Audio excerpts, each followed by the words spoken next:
Hello बालक, physics by Hemant sir में आप लोगों का स्वागत है। फिजिक्स बाई हेमंत सर में आप लोगों का स्वागत और वेलकम है। हम लोग आज क्लास 10th की फिजिक्स पढ़ने वाले हैं। क्लास 10th की फिजिक्स पढ़ने वाले हैं, ठीक। जिसमें से हम पहला चैप्टर जो मेरा है तो बेटा प्रकाश का परावर्तन है। प्रकाश का परावर्तन, परावर्तन यानी रिफ्लेक्शन ऑफ द लाइट है, ठीक। जिसका मैंने पहला टॉपिक आपको पढ़ा रखा है, एक लेक्चर में पढ़ा रखा हूं। आज मैं लेक्चर नंबर आपको 2 पढ़ाने वाला हूं, ठीक। लेक्चर नंबर 2 में बेटा मेरा कुछ ऑब्जेक्ट है, उस ऑब्जेक्ट के विषय में हमें पढ़ लेना है। क्योंकि ये आपसे बोर्ड एग्जाम में तो नहीं पूछा जाता है, परंतु नॉलेज के लिए आपको पढ़ लेना है। जैसे में पहला जो आपको पढ़ना है, एक आपको वस्तु पढ़ना होता है प्रदीप्त वस्तु में। क्या पढ़ना होता है? प्रदीप्त वस्तु में, ठीक। जिसको हम इंग्लिश में कहते हैं ल्यूमिनस ऑब्जेक्ट या ल्यूमिनस बॉडी होती है।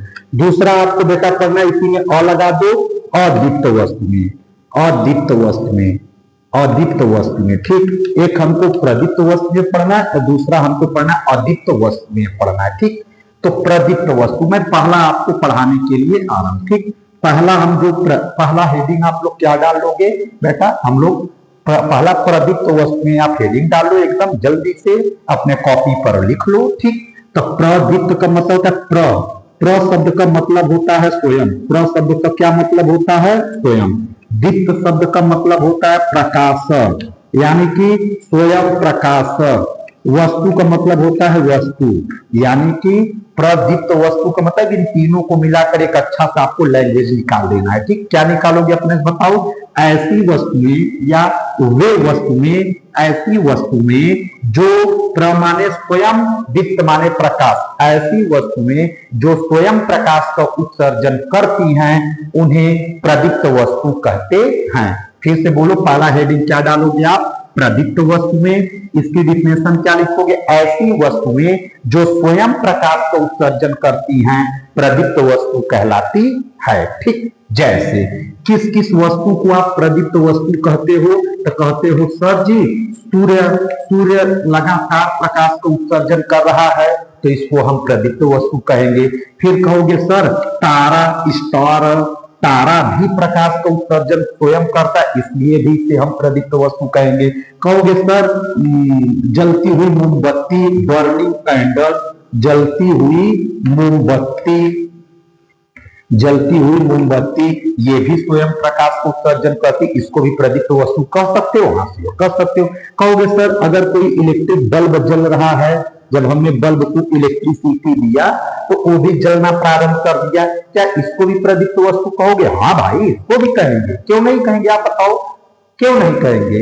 हम इसलिए इसको प्रदीप्त वस्तु कहेंगे क्योंकि स्वयं प्रकाश को उत्सर्जन, बल्ब स्वयं प्रकाश को उत्सर्जन कर रहा है, इसलिए इसको हम लोग प्रदीप्त वस्तु कहते हैं। तो जैसे में उदाहरण में क्या लिखोगे बालक? सूर्य लिखोगे, तारा लिखोगे, जलती हुई मोमबत्ती लिखोगे, इलेक्ट्रिक बल्ब, विद्युत बल्ब इत्यादि प्रदीप्त वस्तुओं के उदाहरण हैं, ठीक। अब इसका जस्ट उल्टा होता है अदीप्त वस्तु, नॉन ल्यूमिनस ऑब्जेक्ट या बॉडी। अदीप्त वस्तु मतलब नॉन ल्यूमिनस। तो इसका जस्ट उल्टा है कि जो वस्तुएं स्वयं प्रकाश का उत्सर्जन नहीं करती है उन्हें हम लोग क्या कहते हैं? अदीप्त वस्तु कहते हैं। फिर से आओ, जो वस्तुएं स्वयं प्रकाश का उत्सर्जन नहीं करती हैं उन्हें अदीप्त वस्तु हम लोग कहते हैं। कंफर्म हो? ठीक। जैसे में कहोगे सर क्या क्या लिखें? तो हम जैसे बता दिए आपको। जैसे में चंद्रमा लिखोगे, कहोगे अरे मार साहब आप तो गलती कर दिए, चंद्रमा रात में चंद्रमा तो प्रकाश का उत्सर्जन करता है। ओ नहीं बेटा, तुम थोड़ा कम जान रहे हो। चंद्रमा प्रकाश को उत्सर्जन नहीं करता है, बल्कि सूर्य के प्रकाश को अवशोषित करता है। सूर्य के प्रकाश से ये प्रकाशित होता है। ओ सर, ये तो बात ही हम नहीं जानते थे, बड़ा खतरनाक बात आपने बताया। तो इसका मतलब है कि ये स्वयं प्रकाश को उत्सर्जन नहीं कर रहा है, ये सूर्य के प्रकाश से प्रकाशित हो रहा है। तो इसलिए हम कहेंगे कि चंद्रमा स्वयं प्रकाश को उत्सर्जन नहीं करती, मीन्स ये कैसी वस्तु है? अदीप्त वस्तु। फिर मैं कहूंगा अब बेटा एक मैं बताया, एक तुम बताओ, कहोगे सर ईट, ईट, ईट, हाँ भाई ये भी स्वयं प्रकाश को उत्सर्जन नहीं करती। और बताओ, कहोगे सर पत्थर, हाँ भाई ये भी स्वयं प्रकाश को उत्सर्जन नहीं करती, इत्यादि। तो अदीप्त वस्तु क्या होती है? जैसे चंद्रमा होता है, ईंट होता है, पत्थर होता है, इत्यादि, ये सब स्वयं प्रकाश को उत्सर्जन नहीं करती, इसलिए इनको हम लोग अदीप्त वस्तु कहते हैं। ठीक, तो ये दो टॉपिक आपका क्लियर हो चुका है। अब मुझे पढ़ना है प्रकाश की किरण, प्रकाश की किरण यानी प्रकाश किरण पुंज हमको पढ़ना है। क्या पढ़ना है बेटा? प्रकाश किरण पुंज पढ़ना है, प्रकाश किरण पुंज। ठीक, प्रकाश किरण पुंज क्या होता है ये हम समझते हैं। प्रकाश किरण क्या होती है? जैसे आप कोई टार्च वगैरह जलाते हो, बल्ब जलाते हो, तो उसमें ढेर सारी प्रकाश की किरणें क्या होने लगती है? निकलने लगती है। तो पुंज का मतलब होता है समूह। अगर उस जितने भी, जैसे टार्च आपने जला दिया है तो टार्च से ढेर सारी प्रकाश की किरणें अगर निकल रही, अगर सभी प्रकाश की किरणें एक ही दिशा में, कैसे? एक ही दिशा में अगर चल रही हैं, संचरित हो रही हैं, तो उसी को हम लोग कहते हैं प्रकाश किरण पुंज। पुंज का मतलब होता है समूह, समूह का मतलब होता है ढेर सारा, समूह माने जहां पर ढेर सारे लोग इकट्ठे हो। जैसे भेड़ ढेर सारा है तो भेड़ का समूह कहलाएगा, आदमी ढेर सारे हैं तो आदमी का समूह कहलाएगा, चिड़िया बहुत सारी है तो चिड़िया का समूह कहलाएगा। तो लेकिन हमको क्या पढ़ना है? प्रकाश किरण पुंज, यानी ढेर सारी अगर प्रकाश की किरणें हैं तो उसे हम लोग कहेंगे प्रकाश किरण पुंज। तो क्या परिभाषा लिखोगे? जैसे आप एक टार्च ले लो, टार्च आप जलाते हो तो एक ही दिशा में सभी प्रकाश की किरणें क्या होती? एक ही दिशा में ढेर सारी प्रकाश की किरणें चलती हैं, तो उनके जो समूह है, ढेर सारे प्रकाश किरणों का जो समूह है, इसी समूह को हम लोग कहते हैं प्रकाश किरण पुंज कहते हैं। चलो क्या इसको डिफाइन करोगे? बोलो क्या इसको डिफाइन करोगे? इन्वर्टेड कामा में लिख लो आप, लॉजिक तो हो गया, लिखो। तो क्या लिखोगे? यदि सभी प्रकाश की किरणें, यदि सभी प्रकाश की किरणें एक साथ एक ही दिशा में, एक साथ एक ही दिशा में चलती हैं, तो एक साथ एक ही दिशा में चलती हैं, तो इन किरणों के समूह को, इन किरणों के समूह को प्रकाश किरण पुंज कहते हैं। एक बार और रिपीट करते हैं, यदि सभी प्रकाश की किरणें एक साथ एक ही दिशा में संचरित होती हैं, चलती हैं, तो इन किरणों के समूह को हम कहते हैं प्रकाश किरण पुंज कहते हैं। इन किरणों के समूह को प्रकाश किरण पुंज कहते हैं। ठीक, अब मैटर ये फंस गया कि प्रकाश किरणें एक साथ कितने तरीकों से चल सकती हैं, यानी ढेर सारी प्रकाश की किरण एक साथ कितने तरीके से चल सकती हैं।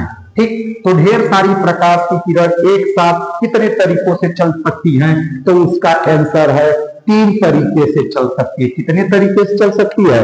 3 तरीके से चल सकती है। तो अब नई हेडिंग आप क्या लिखने वाले हो? लिख लो प्रकाश किरण पुंज के प्रकार। क्या नई हेडिंग लिखोगे बेटा? प्रकाश किरण पुंज के प्रकार। तो इसका क्या आंसर होगा कि प्रकाश किरण पुंज के प्रकार में क्या होगा? लिख लो, यह कितने तरीके से चल रही थी? बोलो 3 तरीके से। तो यह 3 प्रकार की होती है, यह 3 प्रकार की होती है। पहला, एक एक करके हम एक्सप्लेन करेंगे। पहला क्या होता है बेटा? समांतर किरण पुंज। पहला क्या होता है? समांतर किरण पुंज। ठीक, चलो सही है सर जी। दूसरा होता है अभिसारी किरण पुंज। तीसरा क्या होता है बेटा? अपसारी किरण पुंज। तो ढेर सारी प्रकाश की किरणें कितने तरीकों से संचरित होती, कितने तरीकों से चलती हैं? तो यह 3 तरीकों से चलती हैं। वो 3 तरीका कौन कौन सा है? पहला क्या है? समांतर किरण पुंज है, दूसरा अभिसारी किरण पुंज है, तीसरा अपसारी किरण पुंज है। तो हम पहला एक्सप्लेन करने वाले हैं समांतर किरण पुंज क्या होता है। तो समांतर किरण पुंज का मतलब क्या है? ढेर सारी प्रकाश की जो किरणें हैं, मतलब सभी प्रकाश की किरणें कभी एक दूसरे से न मिले, यानी कभी एक दूसरे को न काटें। तो जब कभी एक दूसरे को न काटें तो इस व्यवस्था को हम लोग कहते हैं समांतर। क्या कहते हैं? समांतर। तो मतलब क्या है कि समांतर किरण पुंज क्या होता है बेटा, यदि क्या ढेर सारी प्रकाश की किरण है और कैसे चल रही हैं, एक ही दिशा में चल रही है और आपस में कैसे चल रही हैं, तो परस्पर समांतर चल रही हैं। क्या है, तीन बात है, ढेर सारी प्रकाश की किरणें एक ही दिशा में परस्पर कैसे चल रही हैं, परस्पर समांतर चल रही हैं। तो इसलिए इसको हम लोग कहते हैं समांतर किरण पुंज। तो इन्वर्टेड कामा में आप लोग क्या लिखोगे, बोलो, लिख लो, यदि सभी प्रकाश की किरणें, देखो सभी प्रकाश की किरणें हैं, यदि सभी प्रकाश की किरणें ठीक एक साथ एक ही दिशा में, एक साथ एक ही दिशा में चल रही हो, तो एक साथ एक ही दिशा में झोंका यस चल रही हो ना, एक साथ एक ही दिशा में चल रही हो, तो इस प्रकार के प्रकाश किरण पुंज को, इस प्रकार के प्रकाश किरण पुंज को समांतर किरण पुंज कहते हैं। इस प्रकार के प्रकाश किरण पुंज को समांतर किरण पुंज कहते हैं। ठीक, ये हो गया। दूसरा हमको बेटा अब क्या पढ़ना है, दूसरा अभिसारी किरण पुंज। अभिसारी का मतलब क्या होता है, अभिसारी का मतलब कन्वर्ज होना, एक जगह पर। अभिसारी का मतलब होता है इकट्ठा होना, इकट्ठा। अभिसारी का मतलब होता है कलेक्शन ऑफ द लाइट रे, ठीक है, एक जगह इकट्ठा हो रही है। ठीक, तो यानी कि यदि सभी, ये देखो ढेर सारी प्रकाश की किरणें आएंगी और किसी एक पॉइंट पर इकट्ठा हो जाएंगी, तो इसी को हम लोग कहते हैं अभिसारी किरण पुंज। क्या कहते हो, अभिसारी किरण पुंज, यानी चारों तरफ से प्रकाश की किरणें आएंगी और ऐसे आकर एक जगह क्या हो जाएंगी, इकट्ठा हो जाती हैं, इसी को कहते हैं अभिसारी किरण पुंज। ठीक, तो क्या इसका कैसे डिफिनेशन बनाओगे, ये क्या, यदि सभी प्रकाश की किरणें, क्या लिखोगे, यदि सभी प्रकाश की किरणें एक साथ किसी एक बिंदु पर आकर मिलती हैं, एक साथ किसी एक बिंदु पर आकर मिलती हैं, तो इस प्रकार के पुंज को अभिसारी किरण पुंज कहते हैं। क्या लिखोगे, यदि सभी प्रकाश की किरणें, यदि सभी प्रकाश की किरणें एक साथ किसी एक बिंदु पर आकर मिलती हैं, तो इस प्रकार की प्रकाश किरण पुंज को अभिसारी किरण पुंज कहते हैं। लिख सकते हो आप। एक होता है बेटा अपसारी, ई वाला क्या है, अप, से अप, प का मतलब होता है फैलना, प का मतलब क्या होता है, फैलना। तो आप इसको प से याद कर लोगे, फैलना।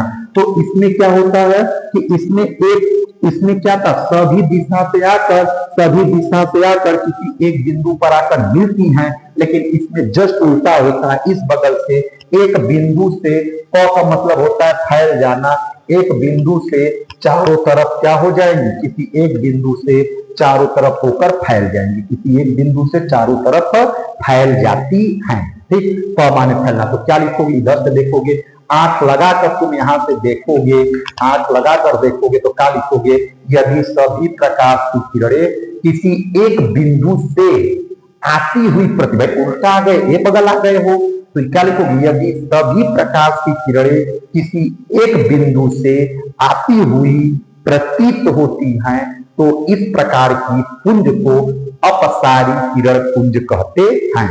इस प्रकार के पुंज को अपसारी किरण पुंज कहते हैं। चलो तीनों को आप बना लो। आप प्रकाश किरण पुंज क्या होता है बेटा, यदि सभी प्रकाश की किरणें एक साथ एक ही दिशा में चलती हैं, तो इस प्रकार तो किरणों के इन समूह को हम लोग कहते हैं प्रकाश किरण पुंज। यह तीन प्रकार का होता है। पहला कौन सा, समांतर किरण पुंज। दूसरा कौन सा होता है बेटा, अभिसारी किरण पुंज, अभिसारी किरण पुंज। तीसरा कौन सा होता है, फैल जो रहा है, ये वाला कौन सा है, अपसारी। तो आपको पहचानना पड़ेगा, ये समांतर होने के नाते समांतर किरण पुंज है, किसी एक बिंदु पर जाकर इकट्ठा हो रही है, कलेक्ट हो रही है, इसलिए इसको हम लोग अभिसारी किरण पुंज कहेंगे।